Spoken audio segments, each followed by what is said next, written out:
Tout de suite, Dave Fils-Aimé, qui est un Haïtien de Port-au-Prince, qu'on connaît bien pour le faire intervenir sur nos antennes régulièrement. Bonjour, vous êtes directeur exécutif de Basketball pour encadrer la jeunesse, une association qui tente de tenir les jeunes à l'écart des gangs et de la violence. J'aimerais une réaction à tout ce qui vient d'être dit sur ce plateau, l'arrivée de ce président et de ce conseil de transition. J'imagine que ça suscite de l'espoir. La nouvelle a été applaudie. Pour autant, vous n'êtes pas bercé d'illusions aujourd'hui, hein.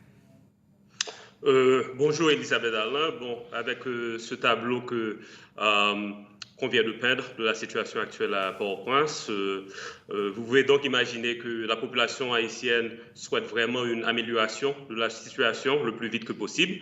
Cependant, les Haïtiens ont une grande méfiance des acteurs politiques, vu qu'ils ont tendance à prioriser leurs intérêts personnels au lieu de ceux du pays. Pour cette raison, je dirais qu'on ne s'attend pas à grand-chose en ce qui concerne le Conseil présidentiel.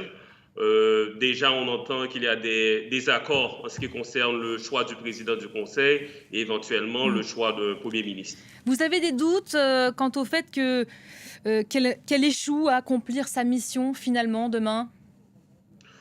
Bon, comme je vous l'ai dit, on espère bien que le Conseil pourra accomplir sa mission, mais il y a beaucoup de doutes en ce qui concerne la possibilité qu'ils seront capables de faire ça. Le plus difficile, ça sera quoi? Vous qui travaillez auprès de ces jeunes, cette jeunesse qui voit s'offrir devant elle finalement très peu de chance pour l'avenir, très peu d'espoir. On parle de réalisation économique qui est quasiment impossible au moment où l'on se parle.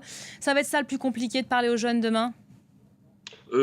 Pour moi, le plus grand défi est d'établir un climat de sécurité ici à Port-au-Prince. Comme votre collègue l'a déjà dit, il y a plus de 80% de la région métropolitaine de Port-au-Prince qui est sous le contrôle des gangs.